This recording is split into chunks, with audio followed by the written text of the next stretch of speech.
that didn't want to sink, so sometimes we just have to work with what we've got. Amen. But sometimes I want it to work the way I want it to work. And that's life sometimes. Sometimes life does not work exactly the way we would have designed it to work. And so as Reverend Vaughn said, that the theme for this month is the spiritual laws and how to use them. And the title of my talk today is How Deep Is Your Well? And the subtitle is kind of the direct contact with the infinite. And I like that song because it was, one thing, it was upbeat, and she's declaring, you know, that she has the power and that we have the power, and it's repeated. And then Tan had said when it was on the board earlier, it looked like the PowerPoint had stuttered, but that was the song where it goes pop pop power, you know. And it's like, oh. I looked at that when I saw it first yesterday, going, oh, but that's the way it is. That's the way the song is. And it was interesting that Reverend Vaughn used that reading, because as I was researching yesterday, I came across, there's a book about the Sumerian woman. And so I was reading some excerpts out of it from on Amazon, and it was really quite interesting. They were a little different than, you know, than the what is that, the Bible? Yeah, well, yeah. What is that? What is that book? But it's a different version, you know. So Yeah, what version is it? yeah. Anyway, it was when he started reading, I was like, oh, you know, interesting things. You know how things just work out. I didn't use any of that because I thought, well, Vaughn will read it. No, I didn't. I didn't really think that. You know, and the question of, you know, like, how deep is our well? How deep are we? And that brought a lot of different things to mind. Because a lot of times, at certain points in our life, things happen. And we don't know if we can handle them. Now, you know, everybody knows the story that, like, last year when my nephew was in the hospital for, I don't know, several weeks. And then earlier this year, his son was diagnosed with cancer. And then he ended up in the hospital last week. His son did. So he came home and his dad went in. And his wife, and then of course his father-in-law died here a few weeks ago. So there's been a lot of stuff happening. And he said, he made the statement that he felt that his faith was being tested. And I thought about how many times do we feel our faith are being tested in so many ways. Because things happen in our lives that aren't pretty, that aren't happy, that aren't upbeat, and yet we go on. And if you look at a well from a distance, I mean, I think most people might have seen a well somewhere in their life. You know, it depends on the shape. You know, there's just whatever in the ground. You know, could look like a brick something, or it all depends. Or a little shed too. Sometimes they have them built over. But once you get to it, and say you drop a coin into the well, and you listen and you listen and listen, and then all of a sudden it may hit water, or it may just thud because the well is dry, or it could seem just like it's bottomless. And so in our lives, we so many times we focus so much on the outer, on the events happening, or what we look like, what we should act like, you know, what people think, what will people think if I act this way, if I am who I am. But once we get in and look within, that's where we have to go and kind of quit focusing on the outside. Yes, the outside can be pretty, or the outside can be ugly, but where we need to focus is on the inside, not only in us, but in each other. Because sometimes, you know, this person may be really ugly. I don't mean physically, just being ugly acting or whatever. But you don't know. That's, you may just met them and that's not their true nature. They may just had a really rough day. Something may have happened that set them off, and they don't know how to react, and so they're reacting in a certain way. And so we need to try, sometimes it's not easy, but try to step back and allow this person to be who they are, as others need to do for us. And I'm quite sure there are others in our lives that have done that at time and again, when we've not been so happy and maybe have gone off the rails. I mean, I've never done that, of course. Good thing lightning isn't out there today. But sometimes, I think sometimes we need to do that too, to go off, to basically let off steam. And there's at times when I've had to apologize for doing that because I felt so bad for doing it. It's not necessarily, part of it is what the other person would think of me, but I think part of it is because I felt really bad that, I took this out on this person. It's not their fault, so if we look within, and then when we go within, I feel that one thing we have to be is we have to be honest with ourselves. Just like when somebody asked, well, what do you really want? And so many times, I know with myself, I have a hard time saying what I really want. Because I'm afraid if I say what I want, then somebody else won't get theirs, or I don't deserve this, what I want. And so, to be honest with yourself, to me, is a huge part of spiritual practice. Being honest, being integrity, being authentic. Honesty to me is one of the deepest core values I have. And sometimes honesty can hurt. Not intending it to hurt. However, if you're honest with somebody, like I have shared before, this one woman I worked with years ago at Boeing got this new hairdo. She asked me how I liked it. And I said, I don't, which was not, you could laugh now, maybe later I laughed, but it wasn't the right thing to say. I could have been a little more diplomatic. It was just, sometimes we answer and react without, it's instantaneous. And the two don't quite get in sync before it comes shooting out. Once it comes out, you can't take it back. I mean, there's no way you can reel those words back in. I mean, on movies and stuff, you can rewind, but those words are still there. They're still out there. And so being honest and actually opening up to the greatness and the beauty that we are and that we have deep within ourselves. It's interesting that we don't always, appreciate of who we are and what we are.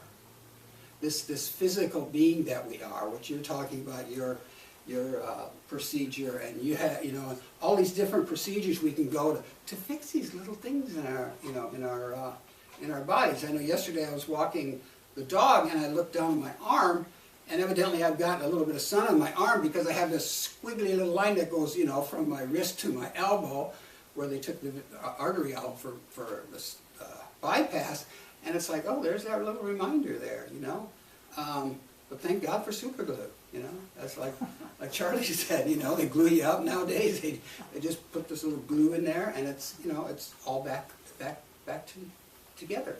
And these bodies that we have, not only the physical, but the emotional, the mental, and the spiritual are such a fantastic combination of cells and mind, and all these different things. To me, the body has always amazed me. The workings of the physical being have always, because it knows what to do, you know, and sometimes it screws up. But there's ways a lot of times of fixing that. And then in that song is I thought about, do we really know that we have the power? Do we really believe that? Or do we, you know, we just verbally say it and say, yeah, we have the power, but do you really in your heart, in way down deep in your well, do you believe that you have the power? And I do believe that we do have the power, because there's so many things that happen that we can't explain in our lives. That we have taken and we have stated, like you want this, or this is already mine, and you may have pondered this or you know, meditated on it or contemplated on it or whatever, and all of a sudden, poof, it's there. There's a great example right there, the Charlie job, you know. He knew what he wanted. I don't believe you didn't state what you didn't want. And that's the whole time, a lot of times we state what we don't want, and guess what? That's probably what we're going to get more of, because you're focusing on what I don't want. So if we get in there and we affirm what we want, and then get that feeling, like she said in that song, that empowerment from within. Because, you know, life is an inside job. And it's like, you know, you get that, what I call fire in the belly. And that is something that the passion for life and for living and for doing the things we want to do is that fire in the belly that gets in there. And if you don't have that fire, then evidently I believe it's not ours to do. It's not yours to do. I know in the coming of age program one time I was going to take this one position so bad because I wanted to be part of it. I didn't really want that position, but I wanted to be part of it, and I said yes originally. And finally, as time went by, I kept going, you know, I don't really want this. This is not what and so finally I told the person I was in charge, and they were not really happy. And I said, but I know you will find the perfect person. And they did, you know, and I felt that because she was the person that was the head of the family group when our two daughters went through the coming of age program, where we had to be part of that. And so, you know, the perfect person, the perfect situation comes about. We just have to basically, in some ways, like I said, know what we want.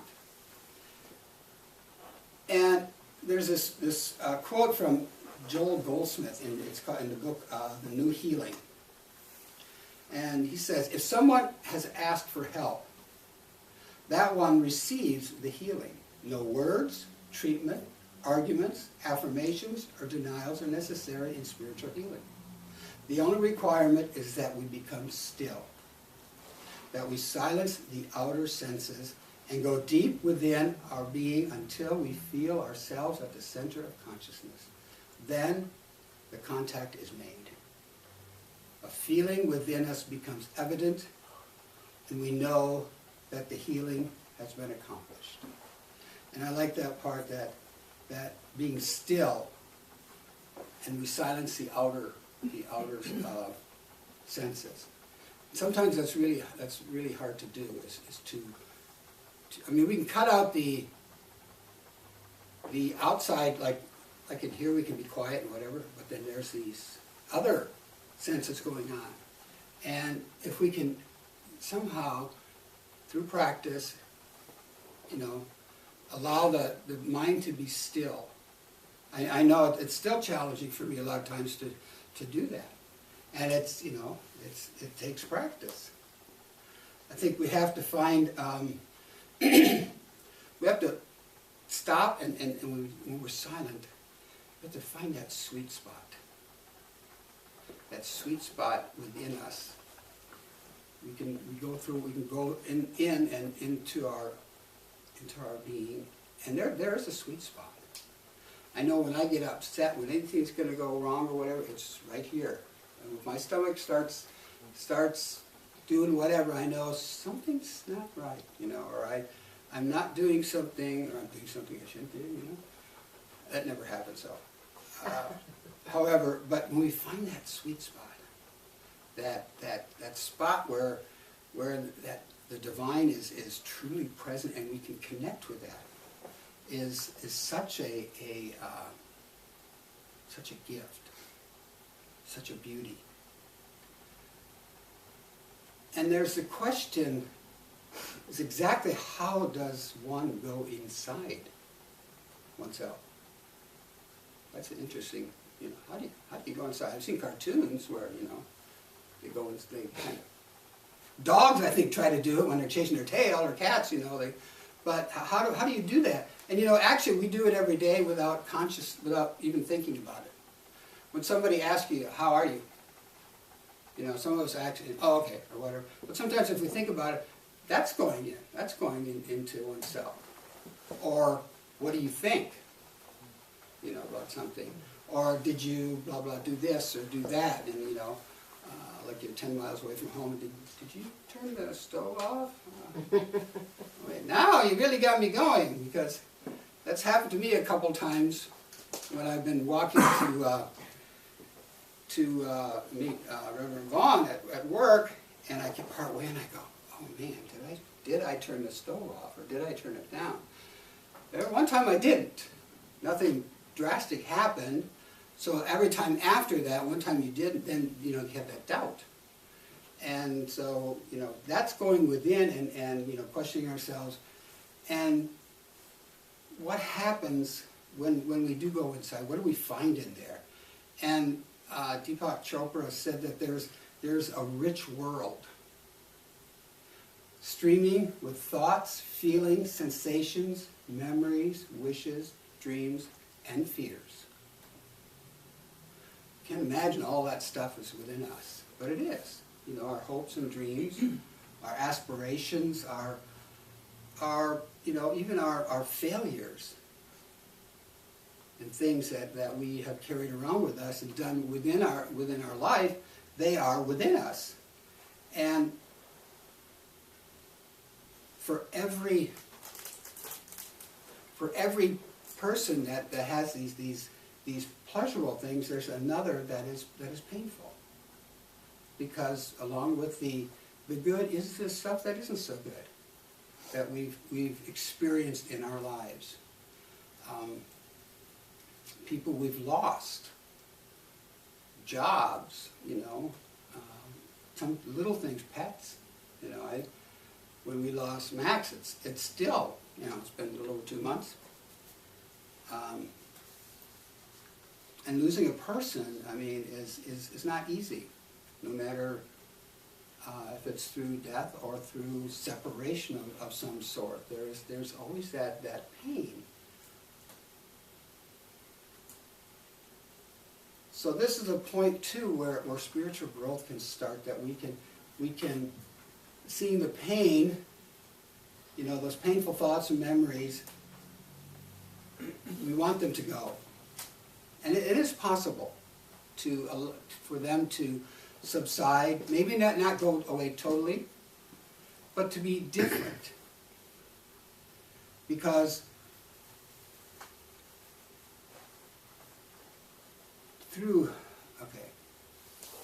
it's when we go inside and not experience the pain, even when you feel happy and your day is going well.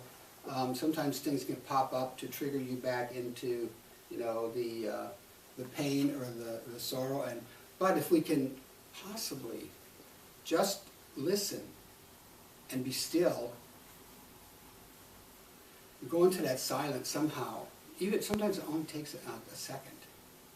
And sometimes we need to tap into this silence. We need to, what you might call, I don't know how many people have ever used a pump like this, to bring the water up. Right. Sometimes you hear this nothing but air. Right. So what you do have to do is you have to prime the pump, and with a little water. And sometimes we have to prime our own pump. Not necessarily with water, but it's good to be hydrated. But with a little, somebody's laughing at me in the back of the room. Does not care to be hydrated sometimes. Well, some people just don't like water. However, we can prime our pump by possibly, music is a great way to prime your pump. Reading, picking up something that's uplifting, it doesn't necessarily have to be spiritual. It could be something just to lift you up, you know, or there's many other things that you can do to lift up yourself and prime your own pump. And sometimes you may even have to reach out and ask somebody else to assist you in that, because sometimes it's so heavy that we need to call on others to borrow some of their priming abilities to lift us up, to support us in whatever's going on. Whatever can touch that spot, that can bring us up and enlighten us more. So the idea that when we're looking at things in our lives that come up and that totally take us sideways, that's when we have to go within and get in touch, get in contact with the infinite, because the infinite is always there, even though sometimes we don't feel it, we don't believe it, we don't see it. When everything's dumping on us, you might say, like sometimes I look at like in my nephew's situation there, you know, it really feels that there's a big dump truck up here, tipping up, dropping all these rocks on us, and that's when we question: is there the divine? Where is it? You know. That's when I believe we have to go within and not lose our faith in who we are and whose we are. So this week, there's a call to action. I'd like to invite you to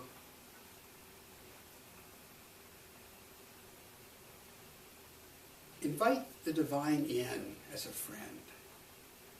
I forgot, what was it, the mystic that invited not the invitation, I can't remember, way back when. You know who I'm talking about? Anyway, invite the divine in and treat it like a friend. Tell this divine, talk to it. Tell all your worries, your woes, your hopes, your dreams, and then open your heart to receive. I think we're not only opening our heart, but I think we have to open our mind too. Because the idea of mental equivalent comes through the mind, not necessarily the heart, I don't believe. And so if we open up to receive in all this way, then picture yourself diving into that limitless well. Because we are limitless. There is no end to us. Not even when we leave this world, there is no end. We are limitless.